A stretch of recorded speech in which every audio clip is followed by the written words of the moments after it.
L'idée la plus répandue de la beauté, c'est qu'il faut être comme ceci.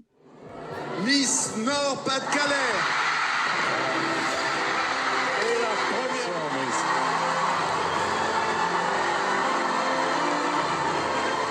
Ou comme cela. Croyez-moi, faites-moi confiance, ça va vous donner un effet de longue jambe de ouf. Vous avez le top qui va avec, qui vient parfaitement en fait mouler la taille, et vous avez des petites mousses en fait dans les bonnets si jamais vous n'êtes pas trop à l'aise avec votre poitrine. Ou à l'inverse, que vous avez beaucoup de poitrine mais que vous n'êtes pas à l'aise de la mettre encore plus en avant. Voilà, on a chacun ses petits complexes. Sachez que... Jeune, belle, pimpante, fraîche, parfaite.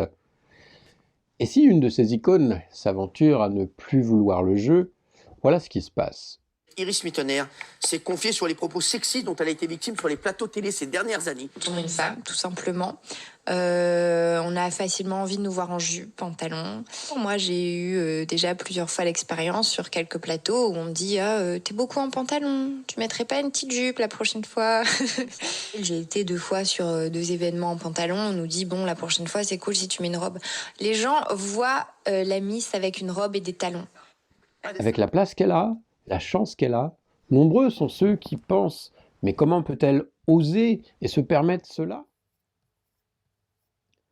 En apparence, il s'agirait donc d'un caprice de star, d'une célébrité peut-être un peu trop gâtée. Cela en a tout l'air.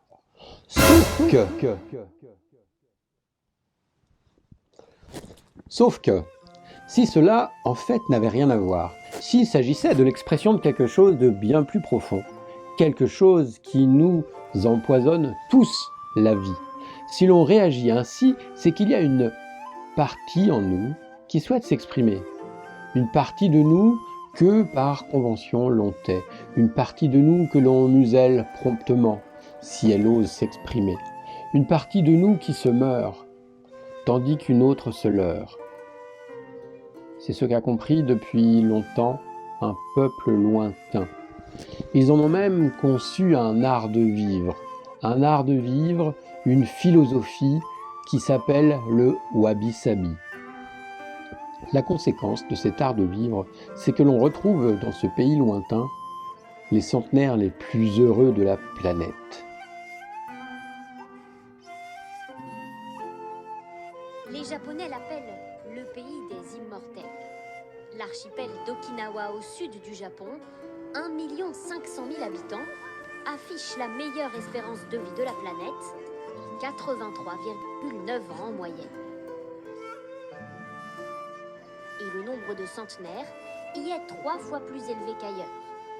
Sumiko Taira vient tout juste de fêter ses 100 printemps et physiquement elle se sent en pleine forme. La conséquence, c'est que ce pays est en haut du classement du GPI, le Global Peace Index. C'est l'indice de paix globale.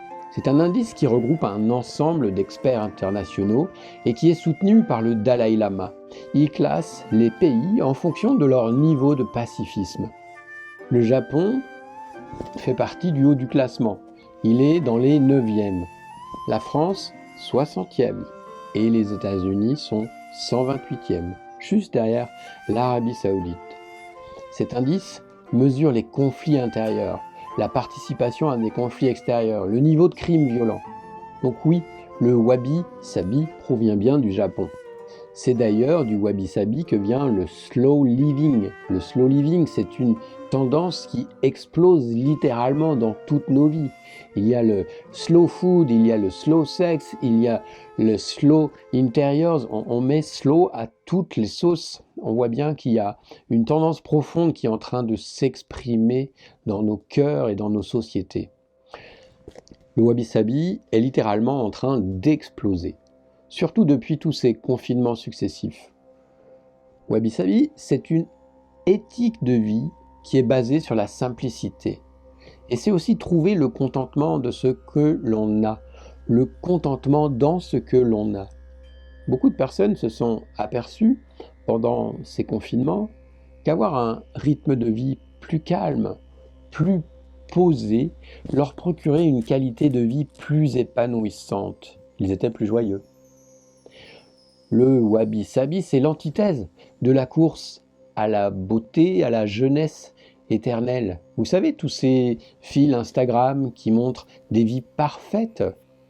Mais d'ailleurs, ce ne sont pas des vraies vies, ce sont des mises en scène, ce sont des vies marketées, retouchées, photoshopées. Et c'est le piège de l'illusion, de la perfection, de l'immortalité. La poursuite d'objectifs trop ambitieux et inatteignables génère en nous du stress, du mal-être, de la dépression. Parfois, cela peut même aller jusqu'au burn-out. Adopter un style de vie wabi-sabi, c'est tout l'inverse. Le wabi-sabi, c'est l'acceptation de la parfaite imperfection de la vie. Accepter la parfaite imperfection de ma vie. Choisir une vie wabi-sabi, c'est choisir l'authenticité. C'est voir la beauté de la vie telle qu'elle est. Arrêter de se mentir, de se raconter des histoires. Oui, nous sommes mortels. Oui, nous vieillissons chaque jour. Et plutôt que de courir après des chimères qui nous rendent amers, efforçons-nous de voir la beauté telle qu'elle est.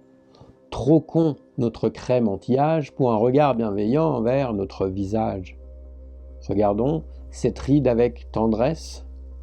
Apprenons l'art de la gentillesse. Une vie wabi-sabi laisse toujours la part belle à mère nature.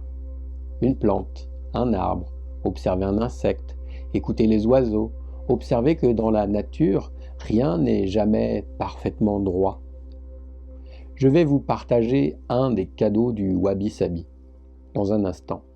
Mais avant, je voudrais vous offrir mon guide gratuit Wasabi, une vie parfaitement imparfaite. 3 conseils pour mettre en pratique dès aujourd'hui cela dans votre vie. Vous avez simplement à cliquer sur le lien qui est dans la description et vous pourrez l'obtenir. Alors ce cadeau du wabi-sabi, qu'est-ce que c'est ? Ce cadeau du wasabi qui, si vous le pratiquez jour après jour, vous fera vous sentir plus en paix, plus en harmonie avec vous, c'est la pratique de la gratitude. Comment faire ? Prenez un instant chaque soir avant de vous endormir pour retenir de cette journée qui vient de passer une chose belle que vous avez vue, un moment doux que vous avez vécu, un son beau que vous avez entendu. En renouvelant jour après jour cette pratique, avec toutes les variations que vous pouvez imaginer, vous commencez à vous transformer. Et en appréciant ce que vous avez, vous vous rendez compte de la beauté et de la préciosité de votre vie, parfaitement imparfaite.